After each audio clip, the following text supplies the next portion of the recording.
Bonjour, je suis Jean-Yves Camp, praticien en psychothérapie centrée sur la personne. Vous allez écouter Présence au cœur du vivant, une série de 10 épisodes de 20 minutes qui parlent de l'approche centrée sur la personne de Carl Rogers, psychologue américain, pour approfondir votre écoute et partir dans l'exploration au cœur du vivant de la personne.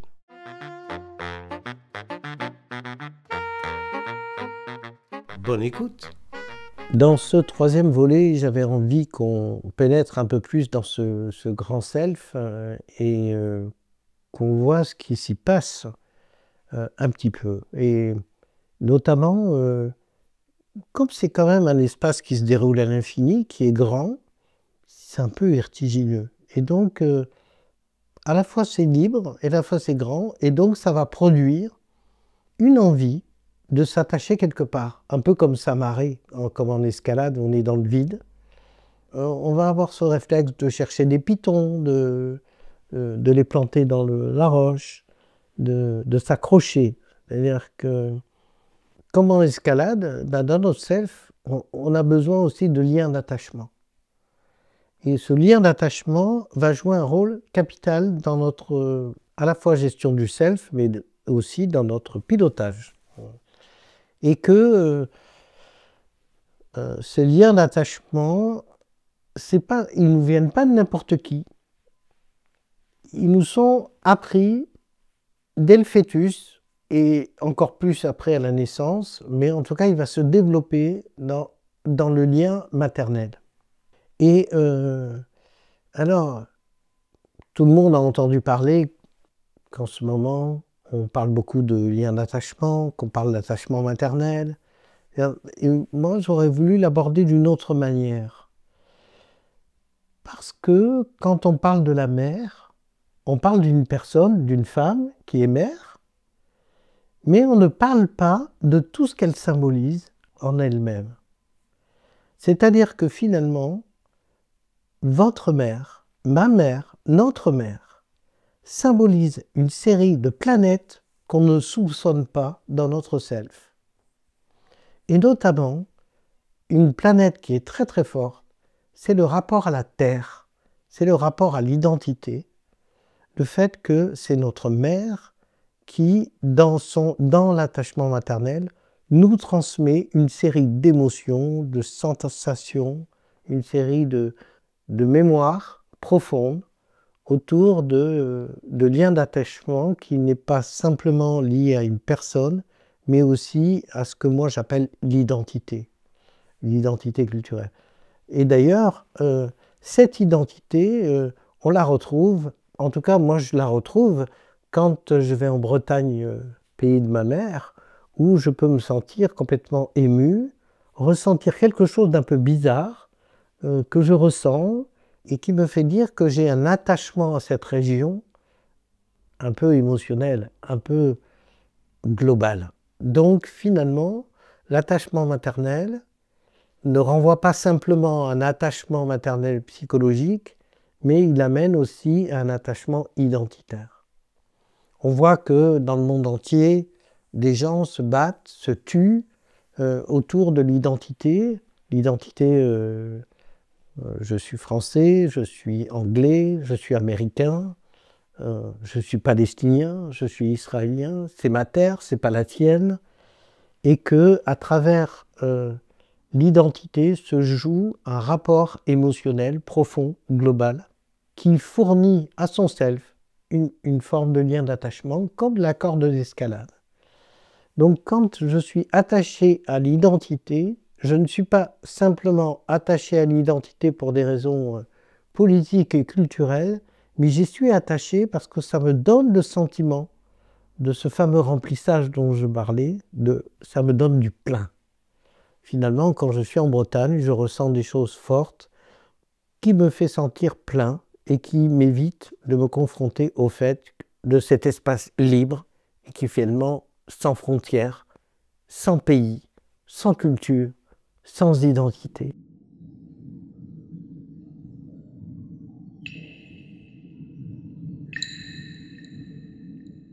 Donc le lien d'attachement me fournit une possibilité de créer une planète que j'appelle la planète identité.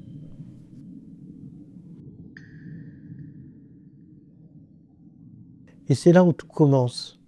Et c'est là où tout commence dans la relation avec les autres, où l'identité va devenir une condition de la relation avec l'autre. J'aurais voulu citer un exemple concernant ce qui se passe aujourd'hui en France sur le rejet qu'entretiennent les populations entre elles, les personnes entre elles, issues de l'immigration, et ceux qui ne sont pas issus de l'immigration. Finalement, nous assistons aujourd'hui à une sorte de choc identitaire, où finalement les personnes, dans leur insécurité, de leur self, créent un resserrement sur leur propre lien d'attachement, qui est le lien identitaire.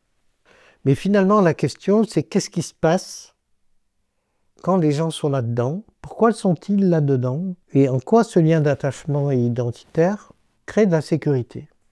Si je prends le conflit chinois-tibétain, quand je prends le conflit israélo-palestinien, finalement, on voit que dans ces conflits, la mère est porteur d'une culture, est porteur d'émotions de la culture, est porteur d'un tas de choses qu'elle vit en rapport avec sa mère, et que quelque chose qui se transmet des parents à l'enfant autour d'une culture identitaire. L'enfant, dans son self, construit une forme de sécurité. Finalement, une illusion identitaire se construit, comme quoi mon identité, c'est la culture. C'est je suis palestinien, c'est mon identité. Je suis israélien, c'est mon identité. Je suis français, je suis américain. Mais finalement, est-on vraiment cette identité? Finalement, ce que cultive la mère, c'est qu'elle transmet des odeurs, des émotions, un vécu, qu'elle a gardé en mémoire, dans une mémoire profonde, qu'elle va transmettre à son enfant malgré elle. Donc il ne s'agit pas de culpabiliser les mères, la transmission se fait par quelque chose d'incarné, par quelque chose qu'on n'a pas conscience, c'est que dans son self, on est porteur de toutes ces planètes qui vont transmettre quelque chose à notre enfant.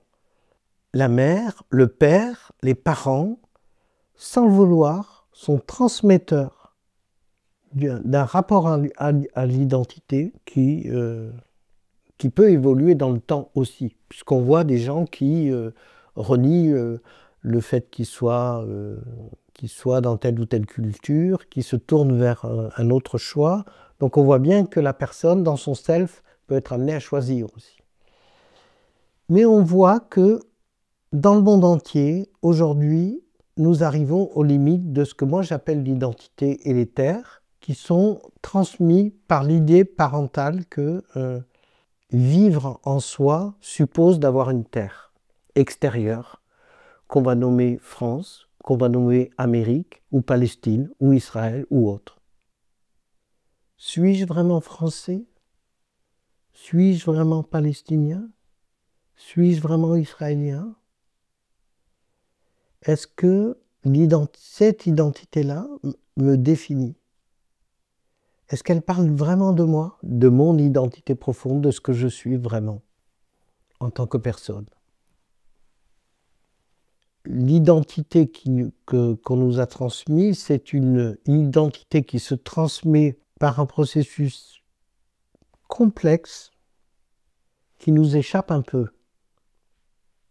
Je n'utilise pas le mot inconscient parce qu'il est de plusieurs natures. Ce n'est pas parce que je n'ai pas le cerveau pour l'expliquer, etc., que c'est inconscient. C'est peut-être tout simplement que ça réclamerait plusieurs cerveaux pour avoir une forme de compréhension complexe de cette transmission. Mais ça constitue aussi un leurre. Et ce leurre nous empêche la rencontre de l'autre. C'est-à-dire on rencontre l'autre à travers la perception qu'on a de sa propre identité. Et en ça, en ayant cette perception, on oriente la façon dont on va rencontrer l'autre, qu'on va percevoir dans une autre identité. Donc chacun se rencontre en se disant qu'il a une identité particulière. Mais finalement, n'est-ce pas un leurre? La question se pose, c'est quoi faire de ça? C'est quoi faire de ce leurre? Est-ce que ce leurre est un leurre utile, déjà? On a vu que ce leurre utile nous permet le lien d'attachement, nous permet aussi de nous sentir en sécurité. Et pourquoi pas, si cette identité bretonne me permet de m'attacher, de me sentir un peu en sécurité, pourquoi pas, en fait? Est-ce que finalement ce leurre, si j'ai conscience que c'est un leurre, peut m'apporter quelque chose de l'ordre d'une satisfaction, d'une forme de sécurité intérieure, qui me permet de rester libre en moi, mais d'être conscient que c'est un leurre. C'est ce que j'appelle rester dans son état de présence, conscient que ce leurre identitaire est un leurre qui m'équilibre, mais qui ne constitue pas une définition de moi-même.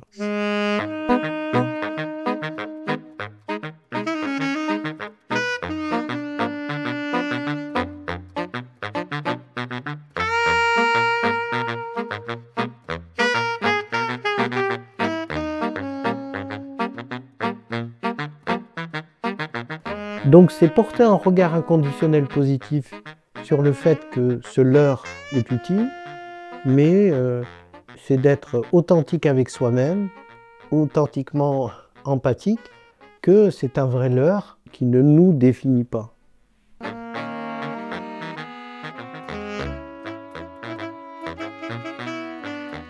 D'où la question que ça peut poser, c'est quelle est notre véritable identité?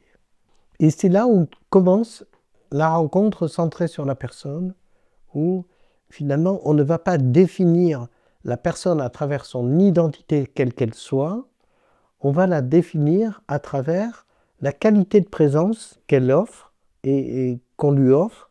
Et cette rencontre va nous faire rencontrer la personne dans d'autres espaces d'elle, qui ne seront pas des espaces identitaires, qui sont des espaces d'expression de soi-même, qui pourra être une expression plus émotionnelle, une expression plus spirituelle, plusieurs espaces. Donc, dans l'espace intérieur de soi-même, il y a plusieurs espaces que Carl Rogers a appelés les configurations.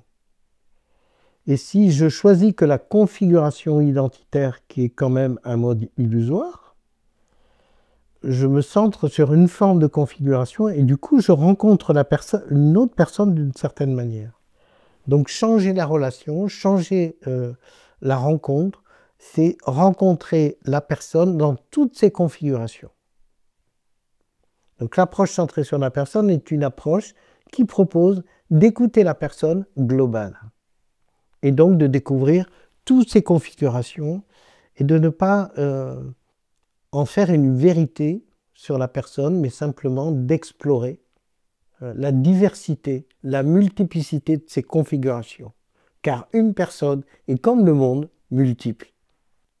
Oui, c'est vraiment avoir le souci d'explorer les configurations de chacun, c'est de se donner la possibilité de rencontrer l'autre à travers ce qu'il ressent, ce qu'il dit, ce qu'il exprime, pas à travers ce qu'il paraît être dans son identité. Rencontrer l'autre dans ses configurations globales, une personne globale, c'est la rencontrer à plusieurs niveaux. Tout cela constitue la personne et ce qui la constitue et toutes ses parts, ses configurations constituent un niveau de connaissance d'une personne, de rencontre d'une personne, de son intérieur, de son self, qui, je le rappelle, est énorme. La rencontre centrée sur la personne, c'est une rencontre qui ne s'intéresse pas à l'identité en tant que telle, en tant que leurre, elle s'intéresse à l'identité en tant que partie d'une personne, mais qui ne définit pas toute la personne. Et donc, quand je rencontre une personne, je la rencontre globalement en me centrant avec elle sur ce qu'elle dit d'elle, sur ce qu'elle exprime d'elle, sur ce qui ressort d'elle. Et c'est de pouvoir oser faire l'expérience de la rencontre, débarrasser des statuts sociaux, débarrasser des statuts identitaires, débarrasser des étiquettes, mais de la rencontrer telle qu'elle est, en ayant le souci effectivement d'une empathie profonde, d'une authenticité profonde et d'un regard inconditionnel positif sur ce qu'elle pourrait nous faire connaître d'elle. Ça peut interroger quelque chose sur le statut identitaire. On a fait un lien avec la mère. Est-ce que ça veut dire s'éloigner de la mère? La question de fond, c'est est-ce que chaque être vivant qui grandit s'émancipe du lien d'attachement? Nous, les êtres humains, on est des rares à avoir du mal à s'émanciper du lien familial. On voit comme les chattes sont capables d'abandonner leur chat.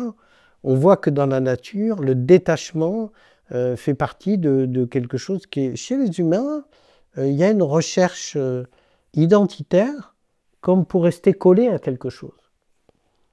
Mais la véritable question de fond, c'est ne pas me sentir seul dans mon self. On revient à la question du début.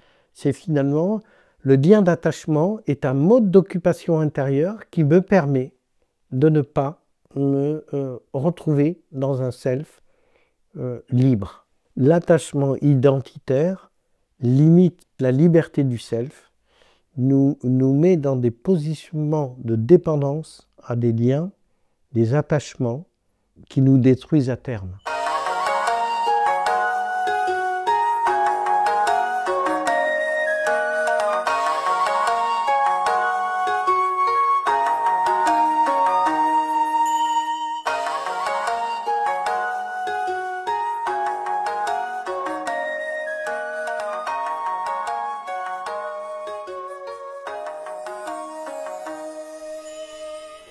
Et d'ailleurs, on retrouve ça dans beaucoup de cultures, comme la culture bouddhiste, par exemple, où Bouddha va cultiver le détachement. Et pour moi, ce n'est pas une question simplement religieuse, c'est vraiment une question de fond. Si je suis occupé à m'attacher à beaucoup de choses, pour remplir et occuper ce que je vis de mon espace vide, je deviens dépendant d'un remplissage, je deviens dépendant d'une société qui finalement va me permettre de consommer et de remplir.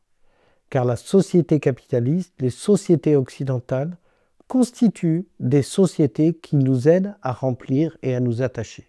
Elles nous aident à devenir encore plus esclaves de nous-mêmes. C'est-à-dire que finalement, la question n'est pas simplement politique, elle est existentielle. C'est plus je consomme, plus je suis dans une société qui fait du remplissage, qui produit de la culture marketing, qui produit de la culture qui va remplir, plus je deviens esclave de moi-même et plus je deviens mon propre enfer, plus je suis dépendant des liens d'attachement et plus je suis dépendant du lien de détachement, plus je vais demander à l'extérieur le plus de sécurité possible et d'ordre. Donc, l'installation des dictatures, c'est nous qui fabriquons nos propres dictatures et ça n'a qu'un seul objectif, ne pas ressentir cette liberté intérieure qui est vertigineuse pour certains. Nos modes d'attachement sont politiques, sont culturels, sont rituels, sont finalement, quand on voit la foule de rituels qui nous attachent, du repas jusqu'au coucher, jusqu'au moment où on se lève, finalement, tous ces petits rituels conditionnés sont des rituels qui cachent de la culture identitaire d'attachement. Finalement, les rituels ne sont pas les mêmes en Angleterre et en France. Ils nous amènent des différences qui sont des leurs que nous fabriquons pour pouvoir s'attacher et se sentir en sécurité. Faciliter le détachement, c'est vraiment la question essentielle aujourd'hui dans sa vie quotidienne. C'est comment je peux faciliter mon détachement. Je crois que l'étape nécessaire, en tout cas en Occident, je ne peux pas parler dans d'autres pays orientaux où d'autres rituels sont particuliers, dans celui que je connais qui est le mode occidental, je crois que nous avons à passer par une première observation de nos rituels. C'est-à-dire que se détacher, c'est d'abord s'observer attaché. S'observer s'attacher, c'est s'observer ressentir attaché. C'est-à-dire finalement, quand je suis attaché à mon petit déjeuner avec ce que je déjeune, avec toute la représentation identitaire qu'il peut avoir derrière, finalement, à quoi je suis attaché quand je mange du beurre salé? Finalement, est-ce que c'est pareil pour le vin, hein. En France, il y a toute une culture autour du vin. Et moi, je dis souvent, est-ce que vous vous souvenez de la première gorgée d'alcool que vous avez bu? Et souvent, l'expérience que vivent les gens, c'est une expérience qui n'est pas très agréable. Mais finalement, on va construire avec notre cerveau des représentations qui vont nous aider à nous attacher à ce verre de vin.